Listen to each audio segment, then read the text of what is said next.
Alors bonsoir à tous et à toutes et bienvenue dans cette nouvelle vidéo. Comme toujours, un plaisir de vous retrouver pour les lectures de Chair de Poule. Ce soir, nous allons commencer le tome 2, enfin recommencer le tome 2, c'est un remaster, n'oubliez pas, de La Nuit des Pantins. Alors je vous avais dit qu'il y avait 8 tomes à lire, mais non, c'est 7 et là on est déjà au deuxième, donc ça va aller vite, je pense que je vais pas traîner tout le temps, enfin je trouve que j'ai pas traîné, en vrai les vidéos se sont bien enchaînées. Et j'ai une bonne nouvelle, j'ai réussi à faire ce que je voulais au niveau de Spotify, donc la première lecture, donc la malédiction de la momie histoire complète sur mon Spotify, donc vous tapez simplement donc le lien, si j'arrive à le mettre, sera dans la barre de la description, et sinon vous tapez simplement dans la recherche de Spotify, ASMR de poule, et n'hésitez pas à vous abonner là-bas, comme ça au moins vous raterez aucune arrivée de lecture, mais de toute façon vous allez bien vite à avoir l'habitude.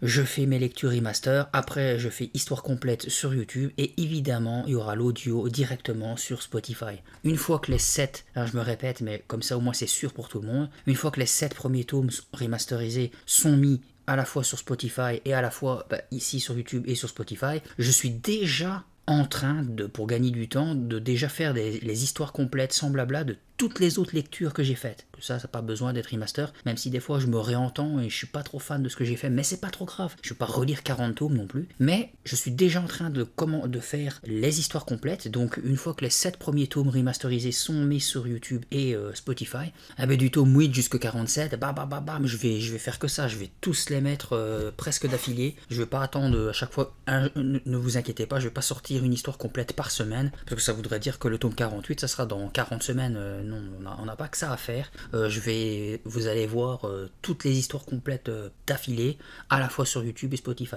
Mais bon, on n'en est pas encore là. Ce soir, La Nuit des Pantins, tome 2, Remastered. Donc, je vous le rappelle une dernière fois, ASMR de poule sur Spotify. Pas Chair de Poule parce que vous allez tomber probablement sur d'autres trucs. Parce qu'il y a des andouilles, excusez-moi, mais c'est vraiment le plus poliment que je puisse le dire. Comme je vous l'avais déjà dit, il y a des gens qui utilisent le titre Chair de Poule avec des images de Chair de Poule, mais qui n'a rien à voir avec Chair de Poule. Tantôt, je suis tombé sur un gars, c'est Chair de Poule avec le pantin du film ou de la série. Et quand j'ai voulu cliquer, j'ai entendu tout un long extrait du film Men in Black avec Will Smith. N'importe quoi, ça me saoule. Moi c'est ASMR de poule, à côté Chair de Poule, mais tapez ASMR de poule. Bon, sur ce, comme d'habitude, je vous souhaite une bonne écoute, ou une bonne réécoute.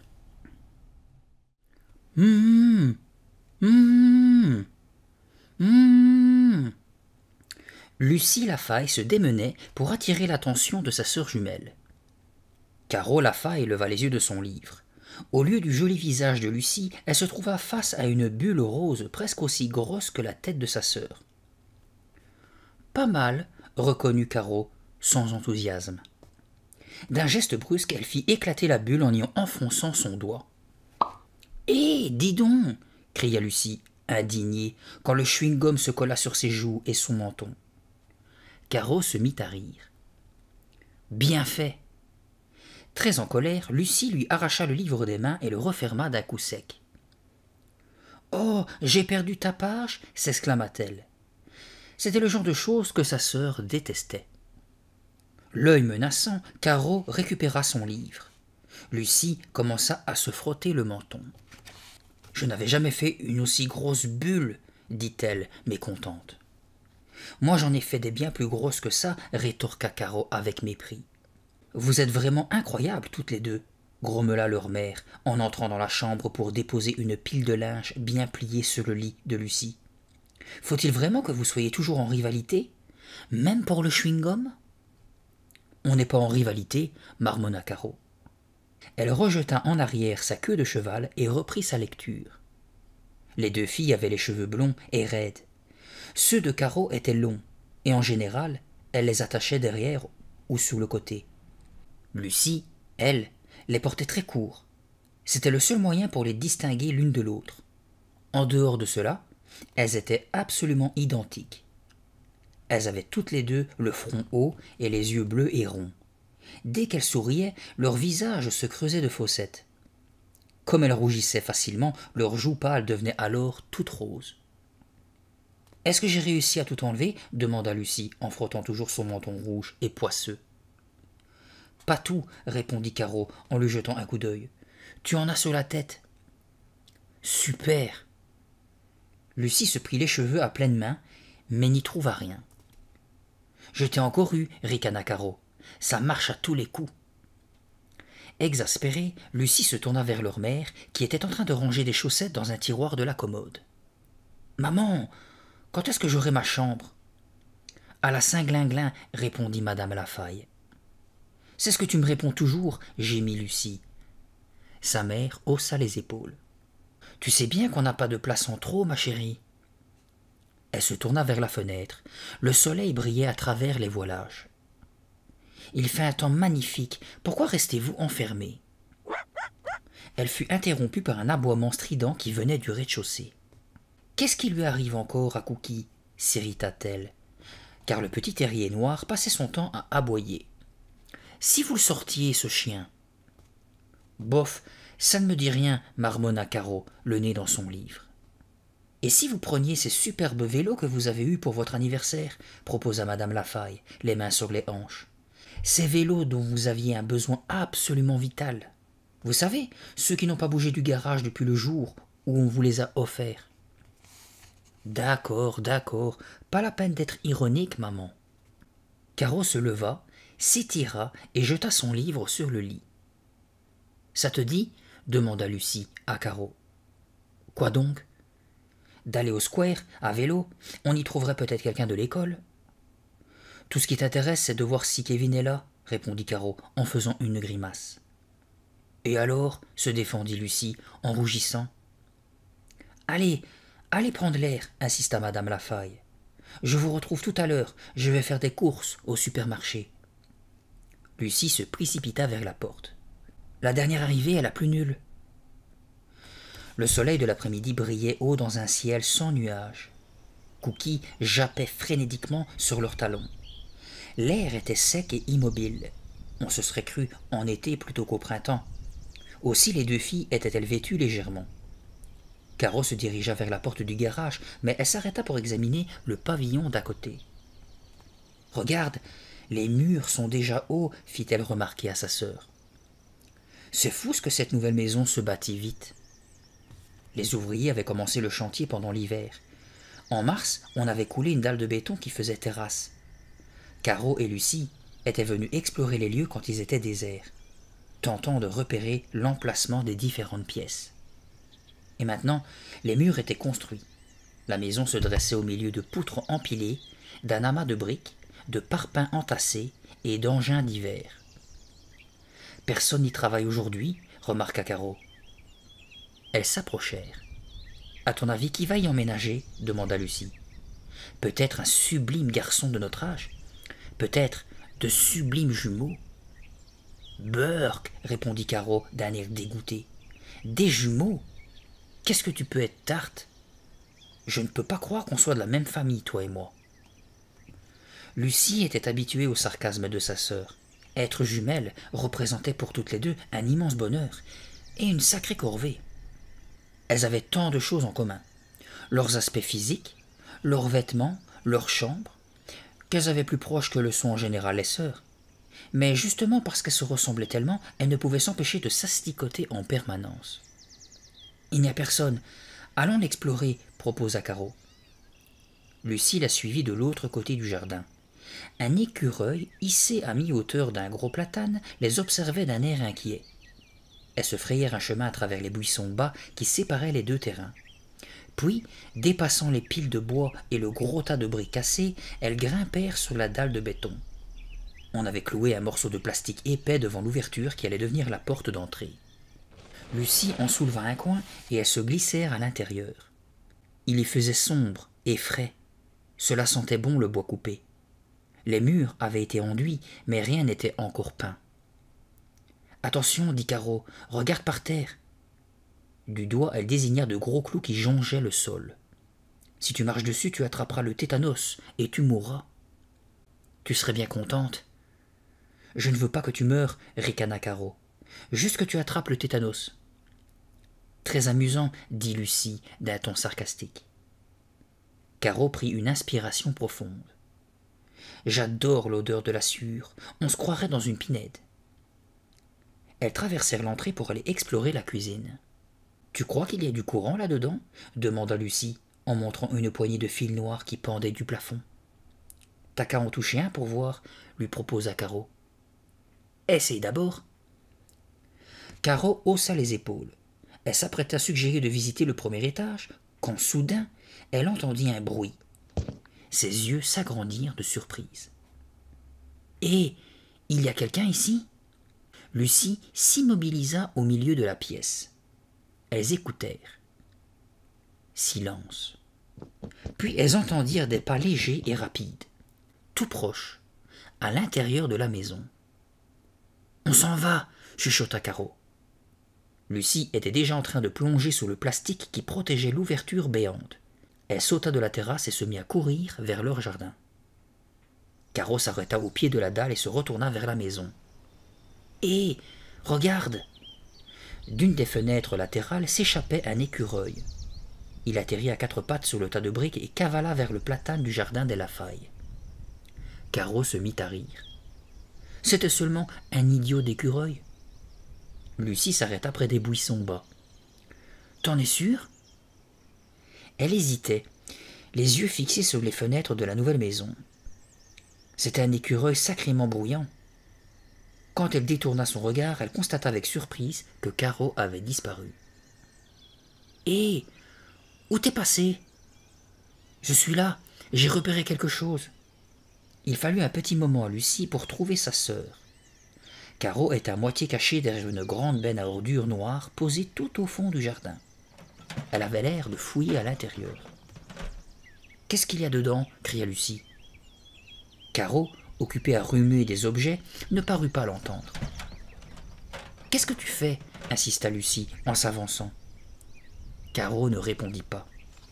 Puis, lentement, elle sortit quelque chose de la benne et le leva à bout de bras. 2 bras et 2 jambes s'agitèrent mollement. Lucie distingua une tête brune. « Une tête?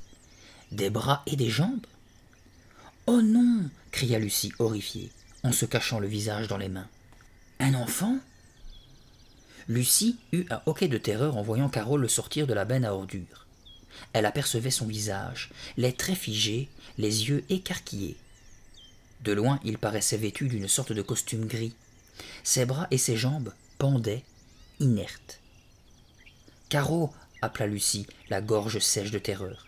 « Est-ce qu'il est mort ?» Le cœur battant à tout rompre, elle se précipita vers sa sœur. Caro berçait dans ses bras la malheureuse créature. « Est-ce qu'il est mort ?» répéta Lucie, hors d'haleine. Elle se tut en voyant sa sœur éclater de rire. « Non, mais il n'est pas vivant non plus, » répondit celle-ci joyeusement. Lucie comprit alors que ce n'était pas un enfant et s'écria « Ça alors, c'est une poupée !» Caro la leva à bout de bras. « C'est un pantin de ventriloque. Quelqu'un l'a jeté aux ordures. Tu te rends compte, Lucie? Il est comme neuf. » Elle retourna le mannequin, cherchant dans le dos la manette à tirer pour faire bouger les lèvres. « Je suis un vrai petit garçon, » lui fit-elle articuler. Elle parlait d'une voix haut perchée, les dents serrées, en essayant de ne pas remuer les lèvres. « Crétine !» marmonna Lucie en levant les yeux au ciel. « C'est toi la crétine !» répliqua Caro par l'intermédiaire du pantin, d'une voix grinçante et aiguë. Quand elle tirait la ficelle dans son dos, les lèvres de bois s'ouvraient et se fermaient avec un claquement sec. En tâtonnant, elle trouva le bouton pour faire rouler les yeux peints. « Il doit être bourré de microbes, » remarqua Lucie d'un air dégoûté. « Jette-le, Caro. »« Pas question, je le garde, » répondit celle-ci en caressant tendrement la tête de bois. « Elle me garde, » fit-elle dire à la poupée. Lucie examina d'un œil soupçonneux le pantin. Il avait les cheveux peints, ses yeux bleus ne pouvaient se déplacer que latéralement et ne clignaient pas. Ses lèvres étaient rouges vifs et il avait un sourire mystérieux. La lèvre inférieure avait été faussée, elle ne correspondait plus à la lèvre supérieure. La poupée était vêtue d'un costume croisé gris et d'un col de chemise blanc. Le col n'était pas attaché à une chemise, mais au corps même, peint en blanc.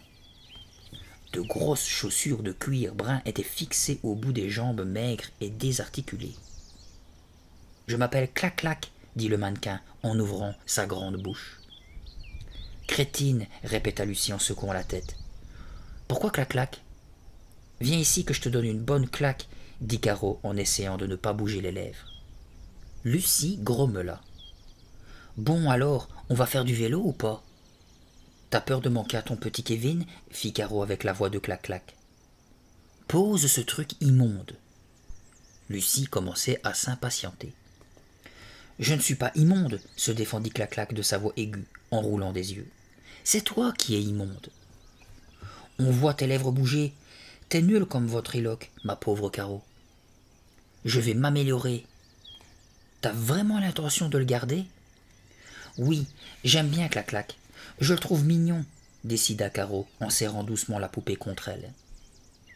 Je suis très mignon, lui fit-elle dire, et c'est ta sœur qui est moche. Ferme-la, lança Lucie. Ferme-la toi-même, répondit Clac-Clac avec la voix haut perchée de Caro. Pourquoi veux-tu garder un truc pareil? Demanda Lucie en suivant sa sœur dans la rue. J'ai toujours aimé les marionnettes. Tu te souviens de celles que j'avais avant? Je m'amusais pendant des heures. Je leur faisais jouer des vraies pièces de théâtre. Moi aussi j'ai toujours aimé les marionnettes, lui rappela Lucie. Toi, tu n'arrêtais pas d'emmêler les ficelles, se moqua Caro. Tu n'étais pas doué. Mais qu'est-ce que tu vas faire avec cette poupée? J'en sais rien, peut-être que je vais monter des sketchs, répondit pensivement sa sœur. Je parie que je pourrais gagner de l'argent, animer les fêtes d'anniversaire des gosses, faire des spectacles. Bon anniversaire, fit-elle dire à Clac-Clac. Faites passer la monnaie. Cela ne fit pas rire Lucie. Les deux filles longèrent la rue jusque chez elles. Caro serrait toujours Clac-Clac dans ses bras. Il me fiche la trouille, ronchonna Lucie en donnant un bon coup de pied dans un gros caillou. Tu devrais le remettre dans la benne. Pas question. Pas question, fit-elle répondre par Clac-Clac, tandis qu'il hochait la tête en roulant des yeux. C'est toi que je vais coller dans la benne. Vraiment sympa ton pantin, répliqua Lucie en jetant un regard noir à sa sœur. Caro se mit à rire. Ne me regarde pas comme ça. Si tu n'es pas contente, c'est à lui qu'il faut t'en prendre. Lucie fronça les sourcils. Tu es jalouse, reprit Caro, parce que c'est moi qui l'ai trouvé, et pas toi. Lucie allait protester quand elles furent interrompues par des éclats de voix. Les deux enfants Marlowe, que les jumelles gardaient parfois le soir, se précipitaient vers elles. Qu'est-ce que c'est que ça? Anne Marlowe montrait Clac-Clac du doigt. Est-ce qu'il parle? Demanda le petit Benjamin en restant prudemment à distance. Bonjour, je m'appelle Clac-Clac, lui fit crier Caro. Elle assit le pantin sur son bras, les jambes pendantes. Où tu l'as eu? Demanda Anne. Est-ce que ses yeux bougent? Interrogea Benjamin, toujours de loin. Et les tiens, ils bougent? Rétorqua Clac-Clac. Les deux petits se mirent à rire. Benjamin oublia ses réticences et s'avança pour prendre la main de Clac-Clac. « Ouille, tu me serres trop !» cria le pantin. Benjamin lâcha la main en sursautant, puis avec sa sœur, il éclata de rire. « Ha ha ha ha ha !» Clac-Clac se mit à l'imiter, la tête renversée et la bouche largement ouverte. Les enfants rirent de plus belle. Toute contente de ses réactions, Caro jeta un coup d'œil à sa sœur. Assise au bord du trottoir, Lucie, la tête entre les mains, avait un air franchement dégoûté. « Elle est jalouse, » se dit Caro. « Elle voit que les gosses apprécient vraiment Clac-Clac, et que du coup, ils ne s'intéressent qu'à moi. Elle est complètement jalouse. Je le garde pour de bon, ce Clac-Clac, décida-t-elle, ravie de son triomphe. Elle regarda les yeux peints de la poupée. À sa grande surprise, elle eut l'impression que le pantin lui rendait son regard et qu'il arborait un grand sourire complice. « Qui a téléphoné ?» demanda M. Lafaille en enfournant une bouchée de spaghettis. Caro reprit sa place à table. « C'était Madame Marlowe, celle qui habite un peu plus bas dans la rue. »« Elle veut que tu gardes ses enfants ?» interrogea Madame Lafaille. « Non, » répondit Caro, « elle veut que je vienne faire de l'animation à la fête d'anniversaire d'Anne. » Avec Clac-Clac. « Ton premier travail ?» fit remarquer M. Lafaille en souriant. « Anne et Benjamin adorent Clac-Clac. C'est eux qui ont insisté. Madame Marlowe va me payer 20 $. »« C'est formidable !» s'exclama sa mère en tendant le saladier à son mari. Cela faisait une semaine que Caro avait repêché Clac-Clac dans la benne à ordures. Tous les jours, après le collège, elle passait des heures dans sa chambre à répéter, travaillant sa voix, s'entraînant à parler sans bouger les lèvres, inventant des sketchs. Lucie ne cessait de dire que toute cette histoire était débile. « Je ne peux pas croire que tu sois aussi nulle, répétait-elle en refusant d'assister au spectacle de sa sœur. Mais quand Caro apporta Clac-Clac au collège, le vendredi, Lucie changea d'attitude. Un groupe d'enfants s'était rassemblé autour d'elle. Tandis que Caro faisait parler Clac-Clac, Lucie observa ce qui se passait, persuadée que sa sœur allait se ridiculiser. Mais à sa grande surprise, ils furent enthousiasmés. Ils trouvaient Clac-Clac très amusant. Même Kevin Martin, le garçon que Lucie aimait bien, trouvait Caro génial. En voyant Kevin et les autres rire comme des fous, Lucie se mit à réfléchir. Devenir ventriloque n'était pas une si mauvaise idée, et rentable en plus. Non seulement on allait donner 20 $ à Caro pour la fête d'Anne Marlowe, mais en plus on l'inviterait sûrement ailleurs et elle gagnerait davantage d'argent. Ce soir-là, après le repas, les jumelles firent la vaisselle. Ensuite, Caro demanda à ses parents si elle pouvait leur montrer son nouveau numéro, et elle se dépêcha d'aller chercher Clac-Clac. Monsieur et madame Lafaille s'installèrent sur le canapé du salon. « Caro va peut-être devenir une vedette de télévision, dit madame Lafaille. « Peut-être, répondit monsieur Lafaille avec un grand sourire. Cookie grimpa sur le canapé en aboyant et s'installa entre ses 2 maîtres, sa queue battant furieusement la mesure. « Tu sais très bien que tu n'as pas le droit de monter sur ce canapé, dit madame Lafaille en soupirant, sans faire le moindre geste pour chasser le chien. Lucie s'installa à l'écart, sur les marches de l'escalier, le menton dans les mains. « Tu n'as pas l'air gai ce soir, remarqua son père. « Est-ce que je pourrais avoir un pantin, moi aussi ?» demanda-t-elle. Elle n'avait pas vraiment prévu de poser cette question. Les mots étaient sortis tout seuls de sa bouche. Caro redescendit, clac-clac, dans les bras. « Vous êtes prêt ?» interrogea-t-elle. Elle posa une chaise au milieu du salon et s'assit dessus. « Alors, c'est oui ?» insista Lucie. « Tu en veux un, toi aussi ?» s'étonna madame Lafaille. « Elle veut quoi ?» Caro ne comprenait pas. « Lucie veut un pantin, elle aussi. »« Il n'en est pas question, » répliqua Caro, furieuse. « Pourquoi faut-il toujours que tu me copies ?»« Ça a l'air amusant, » répondit Lucie, les joues écarlates. « Si tu peux le faire, moi aussi, » ajouta-t-elle d'une voix aiguë. « T'es vraiment une sale copieuse. Pour une fois, t'as qu'à avoir un truc à toi. Pourquoi tu ne montes pas t'occuper de ta collection de bijoux fantaisie? Ça, c'est ton truc. La ventriloque, c'est moi. » « Allons, les filles, vous n'allez pas vous battre pour un pantin, » dit madame Lafaille d'une voix apaisante.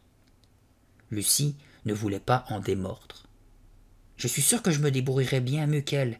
Caro n'est vraiment pas très drôle. »« Ce n'est pas ce que les autres pensent, » rétorqua Caro.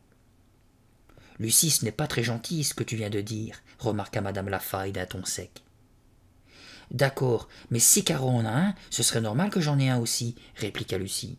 « Sale copieuse !» répéta sa sœur en secouant la tête. « Toute la semaine tu m'as traité de nulle. Mais je sais très bien pourquoi tu as changé d'avis.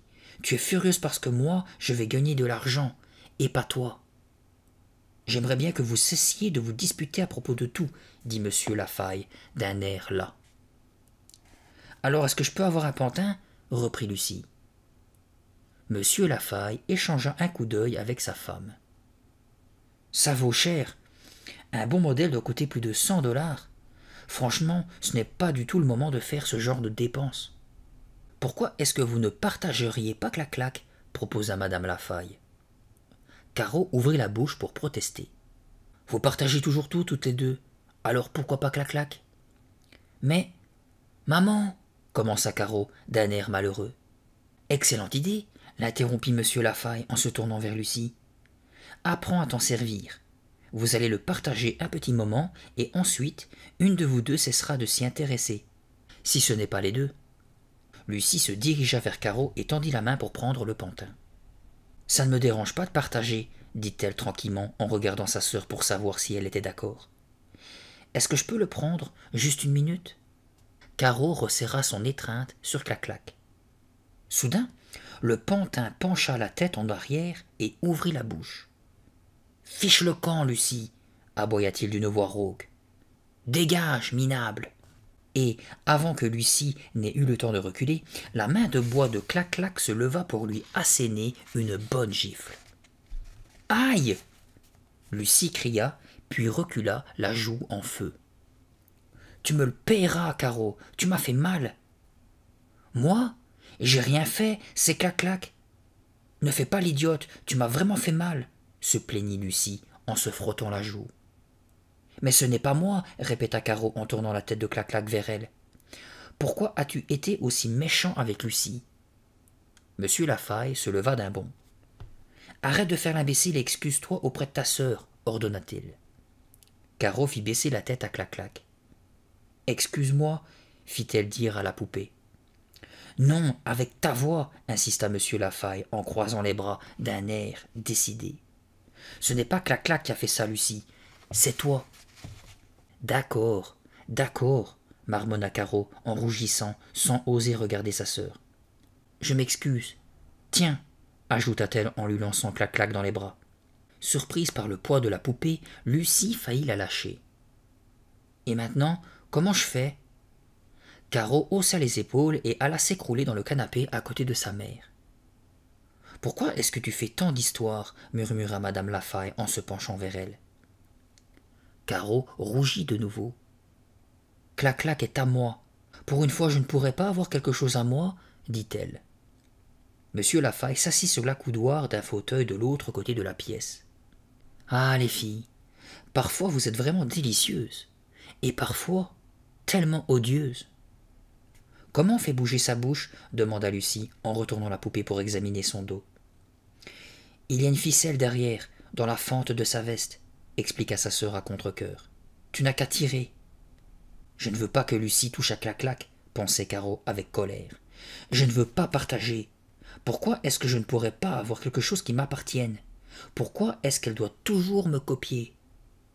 Elle respira profondément pour faire passer sa colère. Cette nuit-là, Lucie s'assit toute droite dans son lit. Elle venait d'avoir un cauchemar. Elle en avait encore le cœur battant. Elle était poursuivie, mais par quoi? Par qui? Impossible de s'en souvenir. Elle regarda autour d'elle la pièce plongée dans l'obscurité, attendant que ses battements de cœur s'apaisent. L'air était étouffant dans la chambre, bien que la fenêtre fût ouverte. Caro était profondément endormie dans le lit voisin. Elle ronflait doucement, les lèvres entr'ouvertes, ses cheveux cachant en partie son visage.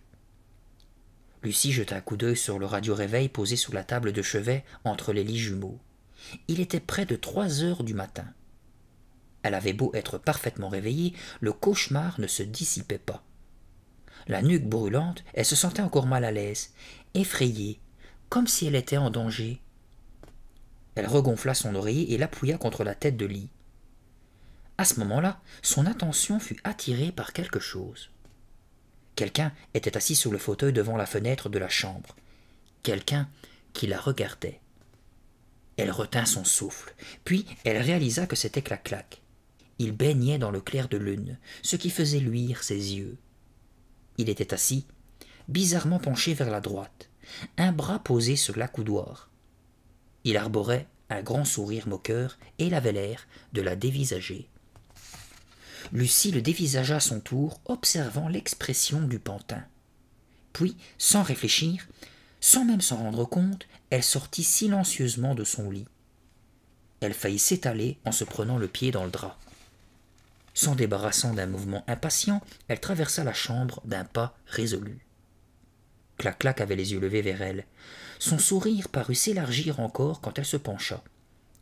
Elle tendit la main pour toucher les cheveux de bois. La poupée avait la tête chaude, plus chaude qu'elle ne l'aurait cru. Lucie retira sa main comme si elle s'était brûlée. C'était quoi ce bruit? Clac-Clac qui ricanait?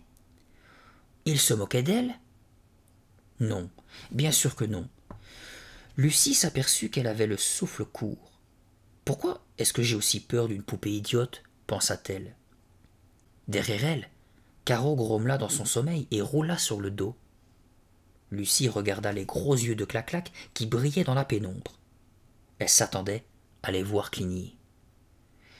Brusquement, elle se sentit stupide.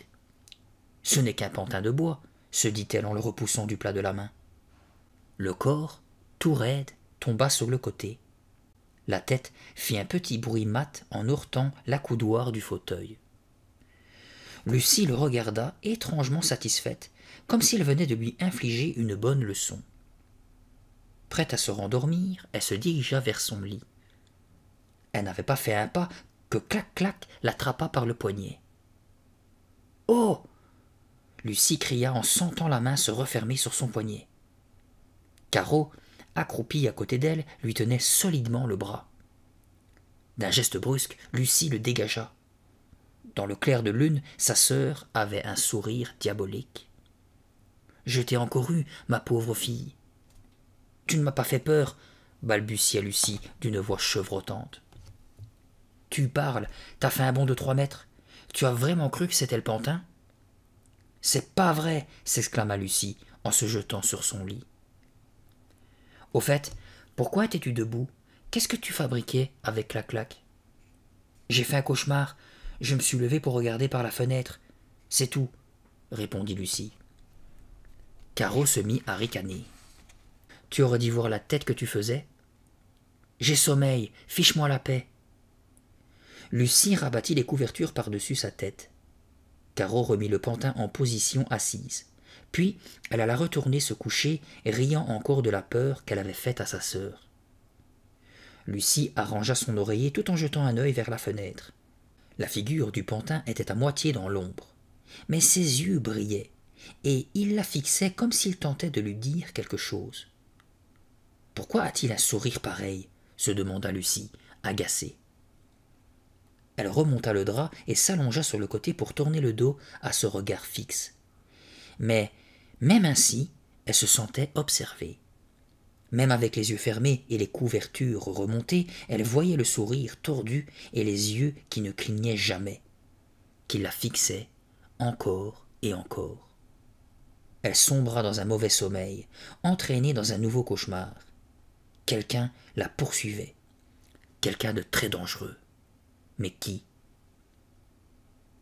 Le lundi après-midi, les 2 filles restèrent au collège pour répéter le spectacle de la fête de fin d'année. Il était près de 5 heures quand elles rentrèrent, et elles furent très étonnées de voir la voiture de leur père garée devant la maison. « Tu es rentré tôt ?» s'exclama Lucie en trouvant monsieur Lafaille dans la cuisine en train d'aider leur mère à préparer le dîner. « Demain je pars à New York pour une réunion de représentants, » expliqua monsieur Lafaille en épluchant un oignon au-dessus de l'évier. « Alors, aujourd'hui, je n'ai travaillé qu'une demi-journée. »« Qu'est-ce qu'on mange ?»« Des boulettes de viande, » répondit madame Lafaille. « Si ton père réussit à peler cet oignon. »« S'il y a un truc pour ne pas pleurer en épluchant cette cochonnerie, j'aimerais bien le connaître, » répliqua celui-ci, les yeux pleins de larmes. « Comment s'est passée la répétition de la chorale ?» demanda madame Lafaille en malaxant la viande hachée avec ses mains. Caro prit une canette de Coca-Cola dans le réfrigérateur avant de répondre. « C'était casse-pied. »« Oh oui, toutes ces chansons traditionnelles, » renchérit Lucie. « Elles sont tellement tristes. Elles parlent toutes de moutons ou de trucs dans le genre. » Monsieur Lafaille ouvrit le robinet à fond pour asperger d'eau fraîche ses yeux rougis. « Je n'y arrive pas, » gémit-il en lançant à sa femme l'oignon à moitié épluché. « Pleurnichard, » marmonna-t-elle, secouant la tête. Lucie monta son sac à dos dans la chambre. Elle le posa sur le bureau qu'elle partagea avec Caro et s'apprêtait à redescendre. Mais quelque chose près de la fenêtre attira son attention. Faisant brusquement demi-tour, elle retint son souffle. Un cri de surprise lui échappa. Clac-Clac était assis dans le fauteuil devant la fenêtre, souriant comme toujours, le regard fixe. À côté de lui, il y avait un autre pantin qui souriait également. Il se tenait par la main. « Qu'est-ce que c'est que ça ?» cria Lucie. « Il te plaît ?» Lucie crut tout d'abord que c'était Clac-Clac qui lui parlait. Elle en resta bouche bée. « Alors, qu'est-ce que tu en penses ?» Lucie eut du mal à réaliser que la voix venait de derrière elle. Elle se retourna. Son père était sur le seuil, occupé à se tamponner les yeux avec un torchon humide. « Le nouveau pantin ?» bégaya Lucie. « C'est pour toi, dit monsieur Lafaille en pénétrant dans la chambre. C'est vrai? Lucie se précipita pour regarder de près son pantin. En face de mon bureau, il y a une toute petite boutique. En passant devant, j'ai vu qu'il y avait ça en vitrine. Et pas cher en plus, c'était donné. J'ai l'impression que le vendeur voulait s'en débarrasser. Il est mignon, déclara Lucie, en cherchant le mot exact. Il ressemble au pantin de Caro, sauf qu'il n'est pas brun, mais roux. Il vient probablement de chez le même fabricant, remarqua monsieur Lafaille. Il est mieux habillé que Clac-Clac, s'exclama Lucie en le tenant à bout de bras pour mieux l'observer. Le pantin portait un blue jean et une chemise de flanelle rouge et verte, et à la place des souliers marrons, il avait des baskets blanches. « Alors, il te plaît » répéta monsieur Lafaille en souriant. « Je l'adore » cria Lucie toute joyeuse en se jetant au cou de son père. Elle prit le pantin dans ses bras et dévala l'escalier. « Hé, regardez, je vous présente monsieur Wood » cria-t-elle toute excitée en le brandissant. Cookie se mit à aboyer avec énergie, bondissant pour attraper les petites baskets. Mais Lucie ne le laissa pas faire. « Hé » cria Caro, surprise. « Où tu as eu ça ?»« C'est papa qui me l'a donné » répondit Lucie avec un sourire encore plus large que celui du pantin. « Je vais commencer à m'entraîner après le dîner et je vais devenir bien meilleure que toi. »« Lucie, tout n'est pas compétition, ne l'oublie pas » la sermonna madame Lafaille. « De toute façon, j'ai déjà du travail grâce à Clac-Clac » dit Caro d'un air supérieur. « Toi, tu commences juste. Débutante, va. »« Monsieur Wood est bien plus beau que ton Clac-Clac » répondit Lucie en imitant sa sœur. « Monsieur Wood est habillé mode. C'est pas comme le costume gris de Clac-Clac, qui est vraiment nul. » Caro fit une mine dégoûtée. « Tu trouves que cette vieille chemise minable est branchée ? Burk, ce vieux pantin a sûrement des vers. »« C'est toi qui as des vers. »« Ton pantin ne sera pas drôle du tout, déclara Caro, parce que tu n'as pas le moindre sens de l'humour. »« Ah, oui, répondit Lucie en jetant monsieur Wood par-dessus son épaule. Il faut bien que j'aie le sens de l'humour pour arriver à te supporter, pas vrai? »« Copieuse, sale copieuse, cria Caro, jalouse. Sortez de la cuisine, s'exclama madame Lafaille avec colère. Dehors, vous êtes insupportable. Les pantins sont bien plus agréables que vous. Merci, maman, répondit Lucie, ironiquement. Appelez-moi pour le dîner. En attendant, je monte m'entraîner avec Clac-Clac pour la fête de samedi, conclut Caro. Le lendemain après-midi, Lucie était installée devant la coiffeuse qu'elle partageait avec sa sœur.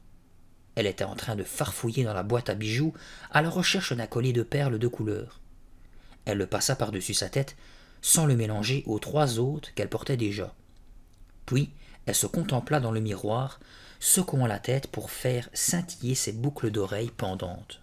« J'adore ma collection de bijoux fantaisie, » se dit-elle en plongeant la main dans les profondeurs du coffret pour voir quel trésor il recelait encore. Lucie pouvait passer des heures à essayer des colliers de perles, à tripoter des douzaines de breloques, à enfiler des bracelets en plastique, à faire teinter les boucles d'oreilles. Sa collection de bijoux était toujours un réconfort pour elle. Elle secoua encore la tête. Un coup frappé à la porte la fit se retourner. « Alors, Lucie, comment ça va ?» Son ami Colin Beach entra dans la chambre. Il avait les yeux blonds et raides, de grands yeux gris clairs et un visage mince. On avait toujours l'impression que Colin était perdu dans ses pensées. « Tu es venu à vélo ?» demanda Lucie en se dépêchant d'ôter plusieurs rangs de perles et en les jetant dans la boîte à bijoux. « Non, à pied. »« Pourquoi tu m'as appelé?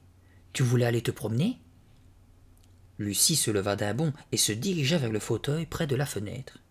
« Non, je veux m'entraîner, » dit-elle en s'emparant de M. Wood. « C'est moi le cobaye » grommela Colin. « Non, le public. Viens. » Elle le conduisit sous le vieux platane dans le jardin. Le soleil de l'après-midi commençait juste à décliner dans le ciel d'un bleu printanier. Elle posa un pied contre le tronc de l'arbre et assit M. Wood sur son genou. Colin s'étendit dans l'herbe. « Tu vas me dire si c'est drôle, » ordonna-t-elle. « D'accord, démarre, » répondit Colin en plissant les yeux pour mieux se concentrer. Lucie tourna son pantin vers elle. « Comment ça va aujourd'hui ? Très bien, je ne suis pas une vieille branche, moi, fit-elle répondre au pantin. Elle attendit que Colline se mette à rire, mais il ne se passa rien. C'était drôle, non? Bof, répondit-il sans enthousiasme. Continue. D'accord, monsieur Wood, que faisiez-vous devant le miroir, les yeux fermés? Eh bien, répondit le pantin d'une voix aiguë, je voulais voir à quoi je ressemblais quand je dormais. Lucie tira en arrière la tête du pantin comme s'il était en train de s'esclaffer. Qu'est-ce que tu penses de cette blague? Colline haussa les épaules. C'est moins nul. Oh, tu sers à rien, cria Lucie en colère. Tu es censé me dire si c'est drôle ou pas, ajouta-t-elle en baissant les bras. Il me semble que non, répondit pensivement Colline. Lucie grommela. Il me faudrait quelques bons recueils de blagues, c'est tout. Des bons recueils avec des bonnes blagues.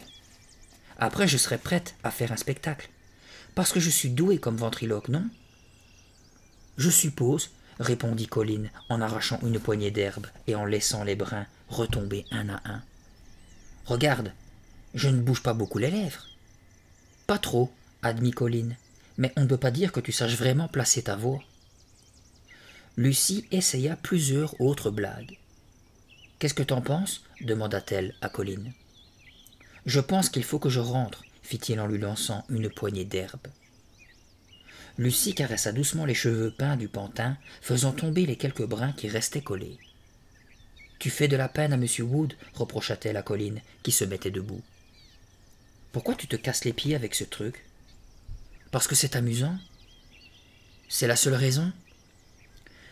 Je voudrais montrer à Caro que je suis plus doué qu'elle. Vous êtes vraiment bizarre comme fille, s'exclama Colline. Allez, à demain, au collège. Il lui fit un petit salut et se dirigea tranquillement vers chez lui, en bas de la rue. Lucie se mit au lit et se blottit dans ses couvertures. Un clair de lune pâle filtrait à travers les rideaux. Bâillant à s'en décrocher la mâchoire, elle jeta un coup d'œil au radio-réveil. Elle entendait Caro se laver les dents dans la salle de bain de l'autre côté du couloir. Avant de s'endormir, elle regarda M. Wood une dernière fois. Il était installé sur le fauteuil devant la fenêtre, les mains sagement posées sur les genoux, ses baskets blanches dépassant du bord du siège. « Il a l'air d'une vraie personne, se dit Lucie, tout engourdie de sommeil. Demain, je vais chercher des bons livres de blagues à la bibliothèque du collège. Je serai bien plus drôle que Caro. Je sais que j'en suis capable. » Elle s'enfonça confortablement dans l'oreiller. « Dès qu'on éteint, je m'endors, pensa-t-elle. Caro entra quelques secondes plus tard, clac-clac sous le bras. « Tu dors » demanda-t-elle. « Presque, » dit Lucie en bâillant bruyamment. « J'ai révisé mon contrôle de maths toute la soirée. Où étais-tu » Chez Alice, répondit-elle en installant clac-clac sur le fauteuil, à côté de M. Wood. Il y avait des enfants là-bas, et je leur ai montré mon spectacle. Ils ont tellement ri que j'ai cru qu'ils allaient s'étouffer. Quand Clac-Clac et moi, on a fait notre numéro de rap, Alice a craché son chocolat par le nez. Quelle rigolade! C'est bien, dit Lucie, sans enthousiasme. Comme ça, Clac-Clac et toi, vous êtes prêts pour l'anniversaire d'Anne samedi? Ouais, répondit Caro. Elle posa le bras de Clac-Clac sur les épaules de M. Wood. Ils sont tellement mignons tous les deux.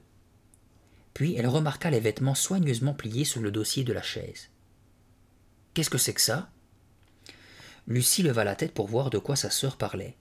« Ma tenue pour demain. Pendant le cours de mademoiselle Barouche, on fait une fête d'adieu. Pour Margot, tu sais, la prof stagiaire. On dort maintenant ?»« D'accord. » Caro s'assit sur son lit et éteignit la lampe de chevet. « Tu fais des progrès avec M. Wood ?» demanda-t-elle en se glissant sous les couvertures. Lucie se sentit piquée par la question. C'était un vrai coup bas. « Ouais, je deviens bonne. J'ai montré des trucs à Colline. Il a tellement rigolé qu'il en a attrapé un point de côté. Je te jure, il dit qu'avec M. Wood, je devrais aller faire de la télé. »« Ah bon ?» répondit Caro, incrédule. « C'est bizarre. Je n'aurais jamais pensé que Colline avait un sens de l'humour très développé. Il a l'air tellement sinistre.